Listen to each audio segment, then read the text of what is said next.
Hello अस्सलाम surveys encyclopedia में आप सबको खुशामदीद कहते हैं कैडेट्स।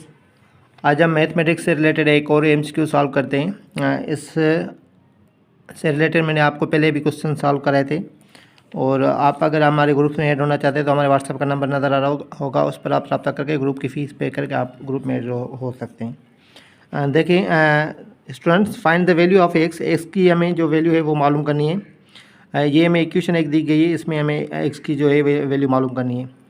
9 पावर 1 से -3 है इज इक्वल टू 0। हम क्या करते हैं, सबसे पहले सॉल्यूशन कैसे करते हैं कि 9 पावर x हम सेम रखेंगे, -3 सेम इक्वल टू 0 सेम रखते हैं। अभी हमें क्या करना है, x की जो वैल्यू है वो हमें मालूम करनी है। क्या करेंगे, हम 9 पावर 1 सेम रखेंगे, इधर -3 इक्वेशन के उस तरफ चला जाएगा तो क्या हो जाएगा, प्लस का 3 हो जाएगा।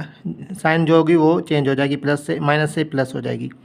अभी हमें देखें क्या करना है, यहाँ पे 9 पावर 1 से इधर 3 है, क्योंकि ये एक्सपोनेंट के फॉर्म में, तो हम क्या करेंगे कि दोनों जो इक्वेशन के दोनों साइड्स से जो बेसिस हैं वो उनके बेसिस सेम करेंगे। देखें यहाँ पे 3 पावर 1 है, इधर 9 पावर 1 है, तो हम क्या करेंगे, इसका बेस भी 3 करने की कोशिश करेंगे। कैसे, 9 की जगह हम ये रख सकते हैं फैक्टराइज करने के बाद। देखें 9 को हम अगर फैक्टराइज करें तो क्या हो सकता है, प्राइम फैक्टराइजेशन 3 इंटू 3 हो सकती है। 3 इंटू 3 इज इक्वल टू 9, मतलब 3 स्क्वायर इज इक्वल टू 9 हम लिख सकते हैं। तो कि 3 का स्क्वायर जो होता है वो 9 के बराबर होता है, तो हम क्या लिख सकते हैं, 9 की जगह 3 स्क्वायर रख सकते हैं। 3 square whole power x is equal to 3। अब ये x है और ये 2 है, तो हम क्या लिख सकते हैं, 3 पावर 2x, क्योंकि ये भी पावर है और ये भी पावर है, तो पावर पावर के साथ क्या होता है, मल्टीप्लाई होता है। तो हम ऐसे लिख सकते हैं 3 power 2x is equal to 3। अभी देखें यहाँ पे 3 है, यहाँ पर भी 3 है, तो हम क्या कह सकते हैं कि अगर हम बेस सेम है तो जो इसके एक्सपोनेंट्स होंगे वो इक्वल होंगे। तो 3 का पावर यहाँ पे जो है वो पावर एक्सपोनेंट है वो 1 है, तो 2x इज इक्वल टू क्या हो जाएगा, 2x इज इक्वल टू 1 हो जाएगा, क्योंकि यहाँ पे जो एक्सपोनेंट है वो 1 है, यहाँ पर जो एक्सपोनेंट है वो 2 पावर 2x है।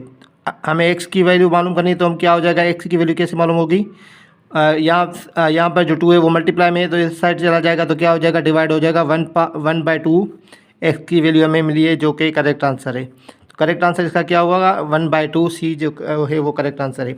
अगर हम इधर भी ये वैल्यू पुट करते हैं तो सेम आंसर आ जाएगा। देखें कैसे, 9 power x -3 is equal to 0 है ना, तो x की जगह अगर हम 1/2 जो है वो रखें इज इक्वल टू 0, तो जो पावर 1/2 होता है मतलब रूट होता है, ठीक है। -3 इज इक्वल टू 0, तो यहाँ पे 3 -3 क्या हो जाएगा, 0 हो जाएगा। तो करेक्ट आंसर है जो हमने ये वैल्यू मालूम हमने की है। इसी से रिलेटेड एक और क्वेश्चन है जो आपके लिए दिया गया है, 4 power x -4 is equal to 0। तो इसमें जो है वो x की वैल्यू क्या होगी, 0 होगी, 1 होगी, 2 होगी, या फिर नन ऑफ दीज होगी। जो आपको करेक्ट आंसर लगता है इसका वो हमें कमेंट करके बताएं। अगर आप हमारे ग्रुप में ऐड होना चाहते हैं तो व्हाट्सअप का नंबर नज़र आ रहा होगा, उस पर आप रब्ता करके ग्रुप की फीस पे करके ग्रुप में शामिल हो सकते हैं। शुक्रिया, अल्लाह हाफिज़।